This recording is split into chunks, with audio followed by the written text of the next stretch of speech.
Acabamos de ler o livro de Mateus. Deixe nos comentários um versículo ou passagem que mexeu com você, pois isso pode impactar também a vida de outras pessoas. Marcos, capítulo 3. Depois disso, ele voltou à sinagoga, e estava ali um homem que tinha uma das mãos aleijada. Os fariseus estavam de olho para ver se ele iria curá-lo, quebrando o sábado. Ele disse ao homem da mão aleijada: "Fique aqui, onde todos possam vê-lo." Então ele perguntou aos presentes: "Que atitude é coerente com o sábado? Fazer o bem ou o mal? Ajudar as pessoas ou deixá-las sem ajuda?" Ninguém disse nada. Ele os encarou um a um, indignado com a religiosidade inflexível deles, e então ordenou ao homem: "Estenda a mão." Ele a estendeu. Ela ficou perfeita. Os fariseus se retiraram imediatamente, discutindo como unir forças com os partidários de Herodes para acabar com Jesus. Jesus partiu com seus discípulos para o mar, só para sair dali. Mas uma multidão imensa foi atrás dele. Gente da Galiléia, da Judéia, de Jerusalém, da Idumeia, da região próxima do Jordão e das vizinhanças de Tiro e Sidom. Um mundaréu de gente desejosa de conhecer ao vivo aquele de quem tanto tinham ouvido falar. Ele recomendou aos discípulos que tivessem um barco preparado. Assim, não seria atropelado pela multidão. Pelo fato de ele haver curado muitas pessoas, todos os que sofriam de algum mal se acotovelavam para chegar o mais perto possível dele e tocá-lo. E no caso dos espíritos malignos, quando o reconheciam, caíam e gritavam: "Você é o Filho de Deus!" Mas Jesus não dava atenção a eles. Fazia-os calar, proibindo-os de dizer em público quem ele era. Ele subiu a uma montanha e convidou alguns para o acompanhar. Foram juntos, e ali ele escolheu 12 e os designou apóstolos. Jesus os reuniu para enviá-los a proclamar a palavra. Também lhes daria autoridade para expulsar demônios. Os 12 são: Simão. Jesus mais tarde chamou Pedro, que significa rocha. Tiago, filho de Zebedeu. João, irmão de Tiago. Jesus passou a chamar os irmãos Zebedeu de Boanerges, que significa filhos do trovão. André, Felipe, Bartolomeu, Mateus, Tomé, Tiago, filho de Alfeu, Tadeu, Simão o Zelote, Judas Iscariotes, que o traiu. Jesus foi para casa e, como sempre, uma multidão se formou em volta. Era tanta gente pedindo ajuda que ele não tinha tempo nem para comer. Alguns parentes, informados da situação, foram tirá-lo de lá, até pela força, se necessário. Eles suspeitavam que Jesus estava perdendo o juízo. Os líderes religiosos de Jerusalém espalharam o boato de que ele estava praticando magia negra, fazendo truques diabólicos para impressionar o povo, mostrando poder espiritual. Jesus contestou a calúnia. Faz sentido um demônio lutar contra outro demônio? Satanás expulsaria o próprio Satanás? Uma família que vive brigando se desintegrará. Se Satanás expulsa Satanás, não irá se destruir? Acham que é possível, em plena luz do dia, entrar na casa de um homem forte e acordado e roubar seus bens sem amarrá-lo primeiro? Amarrem-no e então poderão roubá-lo. Faço aqui uma advertência. Não há nada dito ou feito que não possa ser perdoado. Mas se vocês persistirem nas calúnias contra o Espírito Santo de Deus, estarão deliberadamente rejeitando aquele que perdoa, rompendo relações com aquele que o sustenta. Ele fez essa advertência porque era acusado por eles de ter ligação com o maligno. Naquele momento, sua mãe e seus irmãos apareceram. Estando do lado de fora, mandaram um recado, dizendo que queriam falar com ele. Ele estava cercado pela multidão quando recebeu o recado.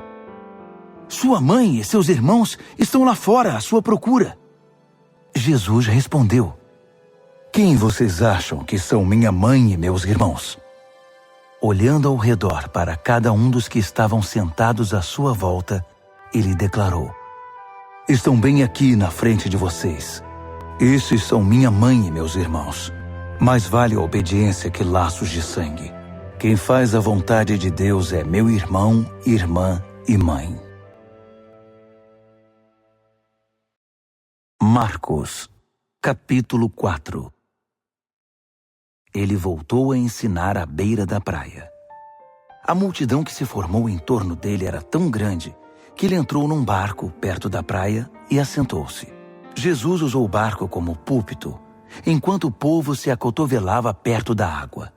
Ele ensinava por meio de histórias, muitas histórias.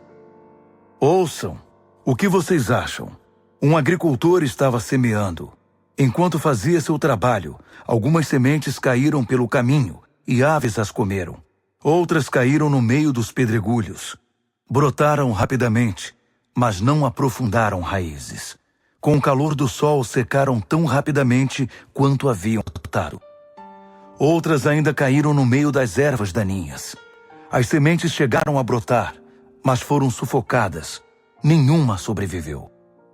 Por fim, algumas, porém, caíram em boa terra e floresceram, produzindo uma colheita que superou todas as expectativas.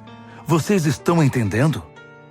Quando eles ficaram sozinhos, os que eram mais chegados a ele, além dos 12, pediram que ele explicasse a história. Ele disse: Vocês têm o privilégio de conhecer melhor o reino de Deus. Conhecem as suas verdades. Mas para aqueles que ainda não podem ver, tudo é dito por meio de histórias, a fim de guiá-los a discernimentos mais profundos. Essas pessoas são assim. Seus olhos estão abertos, mas não veem nada. Seus ouvidos estão abertos, mas não entendem uma palavra. Recusam-se a voltar-se para Deus para receber perdão. Ele continuou: Entenderam o objetivo da história? Todas as minhas histórias têm o mesmo propósito. O agricultor planta a palavra. Alguns são como a semente que cai à beira do caminho. Assim que ouvem a palavra, Satanás arranca o que foi plantado neles. Outros são como a semente que cai no meio dos pedregulhos. Ouvem a palavra e a recebem com grande entusiasmo. Mas assim como a palavra não cria raízes, a emoção passa ou surge alguma dificuldade, não sobra nada.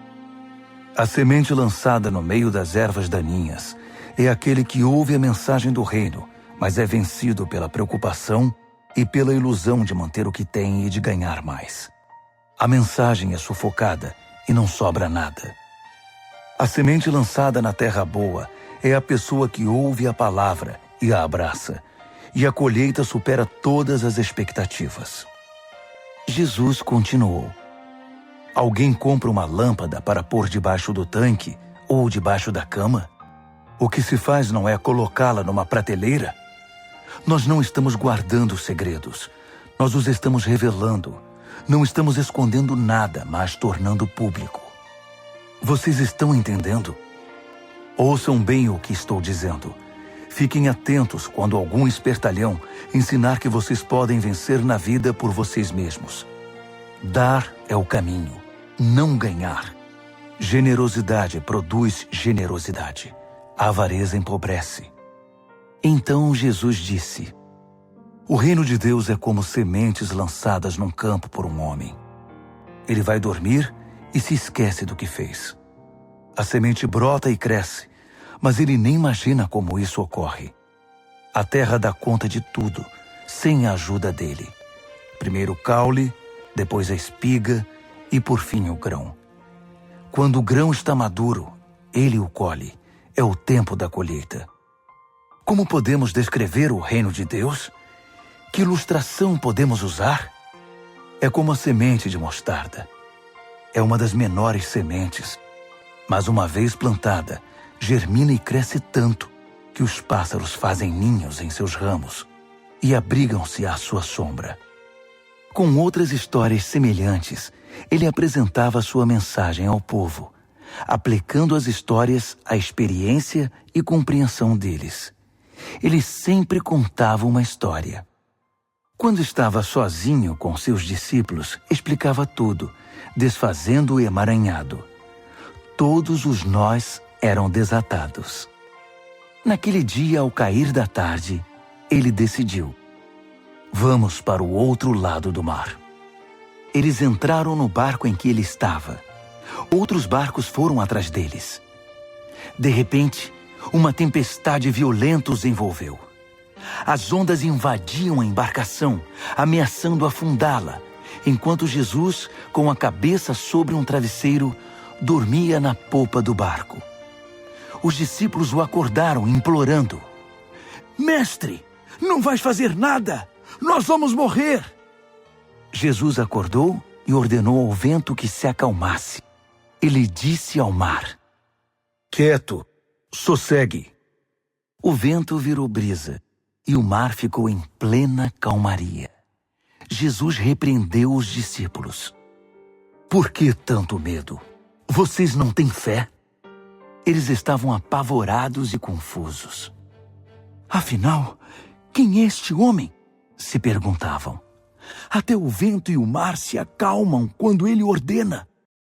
Marcos, capítulo 5. Eles chegaram ao outro lado do mar, na terra dos Gerazenos. Assim que Jesus saiu do barco, um louco, vítima de demônios, saiu do cemitério e correu para ele. O homem vivia no meio das sepulturas. Ninguém conseguia prendê-lo. Era impossível acorrentá-lo ou amarrá-lo. Ele fora amarrado muitas vezes com cordas e correntes, mas quebrava as correntes e arrebentava as cordas. Ninguém era forte o bastante para subjugá-lo. Noite e dia, vagava entre as tumbas e pelas colinas, gritando e cortando o próprio corpo com pedras pontiagudas. Quando ele viu Jesus, correu na direção dele e curvou-se reverentemente. Depois, rugiu em protesto: O que queres comigo, Jesus, Filho do Deus Altíssimo? Em nome de Deus, não me perturbes. Jesus havia ordenado ao espírito maligno: fora, saia deste homem. Jesus perguntou: diga-me seu nome. Ele respondeu: Meu nome é Multidão, pois somos muitos. Em desespero, implorou a Jesus que não o expulsasse daquela região. Uma grande manada de porcos estava pastando numa colina perto dali. Os demônios então suplicaram a Jesus: Manda-nos para os porcos, permita que vivamos neles. Jesus permitiu. Mas aos porcos aconteceu pior do que ao homem. Enlouquecidos, correram, pularam de um penhasco, caíram no mar e se afogaram. Aterrorizados, os que cuidavam dos porcos saíram em disparada e contaram o incidente na cidade e na região. Todos queriam ver de perto o que havia acontecido. Eles encontraram Jesus e viram um louco assentado, usando roupas decentes e em perfeita saúde, não mais como alguém fora do juízo. Os que haviam presenciado a cena contaram aos outros o que acontecera ao endemoniado e aos porcos. No princípio, os curiosos ficaram impressionados. Depois, ficaram revoltados por causa dos porcos que haviam perdido e imploraram a Jesus que saísse dali e nunca mais voltasse. Jesus estava indo para o barco e o homem que fora liberto dos demônios pediu para acompanhá-lo, mas o mestre não o permitiu. Em vez disso, aconselhou: vá para casa, para seu povo. Conte-lhes o que o mestre, num gesto de misericórdia, fez por você. O homem voltou e, na área das 10 cidades, dava testemunho do que Jesus havia feito por ele. Ele se tornou o assunto da cidade. Após a travessia, uma imensa multidão formou-se à beira-mar. Um dos líderes da sinagoga, chamado Jairo, foi falar com Jesus. Ajoelhou-se diante dele e suplicou: Minha filhinha está à beira da morte. vem comigo e impõe as mãos sobre ela para que melhore. Jesus foi com ele, e a multidão inteira os acompanhou, apertando-o e empurrando-o. Uma mulher que estava sofrendo de hemorragia havia 12 anos ouviu falar de Jesus. Muitos médicos haviam tratado dela, mas sem sucesso. Levaram todo o seu dinheiro e a deixaram pior que antes. Ela esgueirou-se por trás dele e tocou sua roupa. Ela pensava: basta eu tocar em sua roupa para ficar boa. No momento em que o tocou, a hemorragia parou. Ela pôde sentir a mudança. Sabia que estava livre daquele mal. No mesmo instante, Jesus sentiu que dele saíra poder. Voltou-se para a multidão e perguntou: quem tocou minha roupa? Os discípulos disseram: como assim? A multidão empurra e aperta de todo lado, e o Senhor quer saber quem o tocou? Mas ele insistiu, olhando ao redor para ver quem o tocara.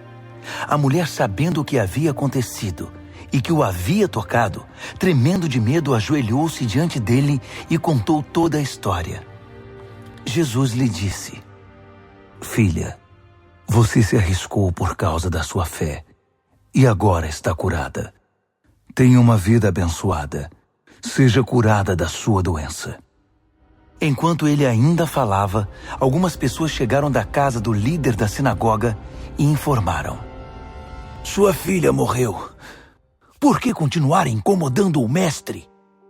Ouvindo o que diziam, Jesus tranquilizou o homem. Não dê atenção a eles. Apenas confie em mim. Ele não permitiu que ninguém fosse com ele, exceto Pedro, Tiago e João. Entraram na casa, abrindo caminho entre os fofoqueiros, sempre ávidos por uma novidade, e pelos vizinhos que haviam trazido comida. Jesus foi ríspido com eles. Por que todo esse falatório e essa choradeira sem sentido? A criança não está morta, está dormindo. As pessoas na casa zombavam dele, achando que ele não sabia o que estava dizendo. Contudo, Jesus dispensou todos eles, chamou o pai e a mãe da criança e seus companheiros e entrou no quarto da menina. Segurando a mão dela, ordenou: Talita, cumi, que significa: menina, levante-se. Ela se levantou e começou a andar. A menina tinha 12 anos de idade. Os pais, obviamente, não continham a alegria, mas Jesus deu ordens estritas para que não contassem nada a ninguém e ordenou: deem a ela alguma coisa para comer. Encerramos aqui nossa leitura de hoje. Obrigado por ficar até o final.